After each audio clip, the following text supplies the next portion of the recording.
All right. I'm Rick, the Fat Man GM.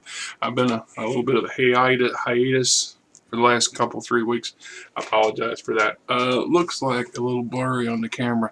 This is the camera that comes with the laptop. The laptop's a couple years old now. I'd like to replace it. It's kind of one of those things where I'm going to see about it. But oh, sometimes you get into a rut. Sometimes you get into a slump. This over here is Frankie. This is Frankie. Frankie is a rescue cat or a survivor from the ARL.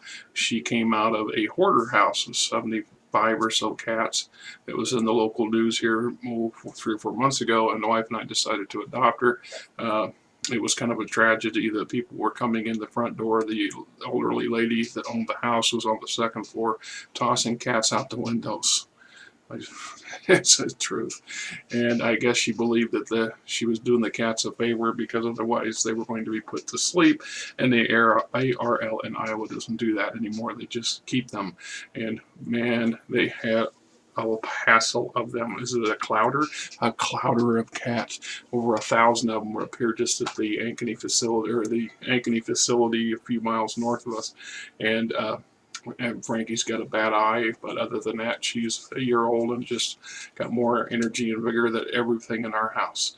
Anyway, during the summer, the heat and humidity had put a halt to some projects I had started back in the spring when the weather was nice. Aside from working outside in the heat and humidity when I absolutely have to, I'm not a big fan of it. So once the weather started to cool down, I found myself more interested or driven to try to push those projects forward, including organizing our garage better for the winter.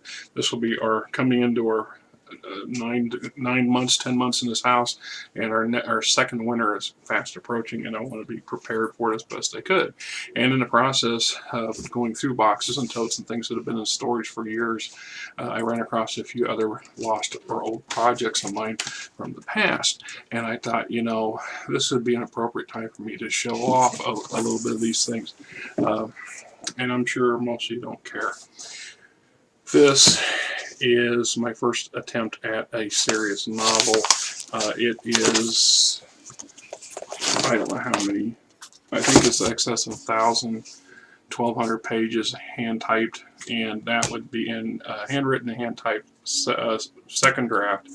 It is, once I ever get the motivation to actually do a third draft, which would be digital, so I can put it out there on Kindle and things like that just to get it out there. It will be about 400 pages long. It's a science fiction, sci-fi novel, and it is the first of half dozen I've done so far, and have yet to attempt to publish anything. But that's not what got my attention from the box. This did. So let me put these out here and here. Now, some of you are probably familiar with various card games that have come out over the last 20 odd years or so, the biggest being Magic the Gathering. Now, granted that there are licensing issues, trade issues, etc., etc., etc., I will point out right now that this was never created for sale. This is because not everybody has a lot of money, and sometimes when you don't have a lot of money, you learn to do things as constructively, creatively as possible. And hey, Frankie, don't do that. Stop messing with the paper. Mama will get mad too. There you go. She don't like that, so all right.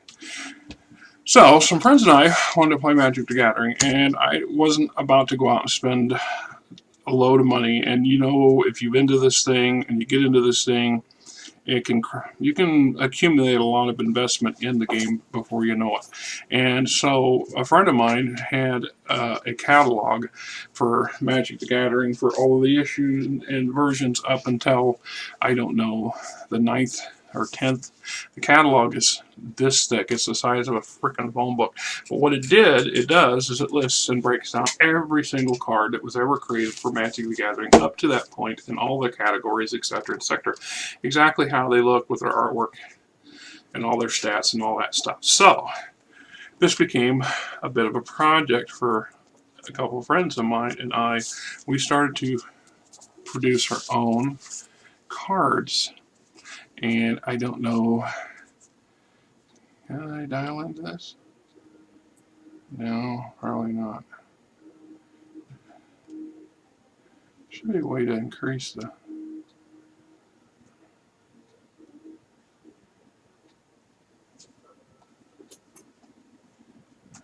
Maybe I shouldn't do that. Maybe I shouldn't fiddle with stuff. Anyway, so we'll just bring them up here. I don't know if you can see the hand-drawn artwork on a few of these things. Obviously, there was just too many of them to create artwork for every one. But for example, here is a spawn. This is a spawning pool. The deck is black. It's land. Then we have all of our stuff on here. It comes into play when tapped. Tap to add 1 black mana to your mana pool. 1 SP or 10 SP, I can't make sure. 1 black SP becomes 1/1 black creature with regeneration until blah blah blah. So the idea was, like I said, we all can't afford to go out and buy loads and loads of new stuff when they come out, and yet you still want to play. And so we adapted, and originally these were to be glued onto the back of cards to give them some structures and depth to them. A way that my friend that was involved heavily in this had come up with the idea of creating basically a sheet with whatever your particular deck has, and you would assign a playing card to it. That way we could just draw a card and then place this. You would draw a card, look up the particular for your deck, and then if you're going to play it, you're going to put it on the ground, you're going to drop the card down, and you're going to drop that down on top of it like that. So that way you could make use of playing Magic the Gathering. And like I said, yes, we could have gone out, we could have bought, but we tend to be, I don't want to say frugal, that's probably not a good choice of word, cheap in some aspects, and sometimes you find yourself in a position where you just absolutely don't have a choice. You don't have the resources, the finances to justify spending $20 every time you go to a game store, or you're in a place where you can't get those things. You just don't have, you live too far from the game store, or you just don't have the transportation or the means to get there. And yes, by today you can order them online, but we're back to the cost. And then there's something about going to the place where the physical items are on display, so you can examine them and decide whether or not they are worth purchasing. If is it something of value for yourself and your associates, or friends or family or whatever, to invest any time and money into. And I had intended at one time or another to do the artwork on every single card, but it just didn't quite pan out that way. And like I said, there's bits and pieces in here where, you know, I got fairly reasonable artwork on them. And yes, this is stuff I drew myself with, once again, some very low grade. You stay down there, Frankie. I don't need you up here right now. Yes, I know you want to investigate, but you just not enough room on the table for you, me, and the cards. So, like I said, these are items and things that you find yourself making do with or being creative. And I absolutely believe that there's a value for doing, you know, creative stuff, right? Stop it, Frankie. Like I said, you're an rambunctious teenager. What do you do? It's just like another game that a different friend and I, who are war gamers, and we really like tabletop war games. And I was looking, I had an old Risk game sitting around that was missing some pieces. And we began small and worked up. We took the risk. Frankie, stop it.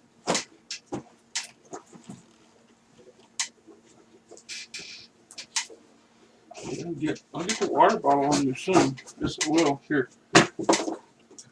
Right under the box lid. We doubled the territories. A lot of the larger territories we would take and split them in half. We assigned them points, not unlike some other middle of the road role playing game or tabletop war games, things like Axis and Allies, for example. And I was a heavy player back in the day at BattleTech, and before that, tabletop war games like Panzer Leader and Panzer Grenadier, and I got very comfortable with the symbology. So right here, this piece represents a B-52 Class 1 and all the stats required. Here's a Marine unit, its range, its movement, its attack, its defense. Cavalry unit. Then there's a modifier for adding on to additional stuff. Here is a Class 3 tech fort. It was, as we call it, fortification that you were constructing in territory to help beef up things. And once again, there's a MASH unit with one thing it has is a defense of 1 and a movement of 1. And as you can see, created quite a few. And then we had some associates get together and play this game, and the group became obsessed with playing it. We call it not, as opposed to diplomacy, we called it dictator. And the idea being was that you dominate the game, the world, either by force or by diplomacy, and or a combination of negotiation. So you either get people to flip over their king and turn over their stuff to you, or you just conquer them. And it got to be pretty intense. And these guys were playing 7, 8 hours, 10 hours on a weekend, on a given day, at a given time. It was one of those things. You know, we don't always find ourselves in a position where we have unlimited resources or even modest resources, but we are creative and we are determined. And it's through this that a lot of the games that we purchase and we buy got started or created. Somebody was sitting around saying, I like playing this game system, but it mixes something. Or I have an idea for a game system and I don't think anybody has anything like it yet. And they start out doing it. Just wanted to share a few of my, little bits and pieces of what is my history and the efforts that I have gone to continue playing into some pretty adverse conditions and economic situations. So, thank you guys for joining me on this, and stay tuned. I've got a number of other items I'm going to be doing some reviews on and try to get Star Trek finished up here pretty soon so I can get started on Star Wars. Till next time, right?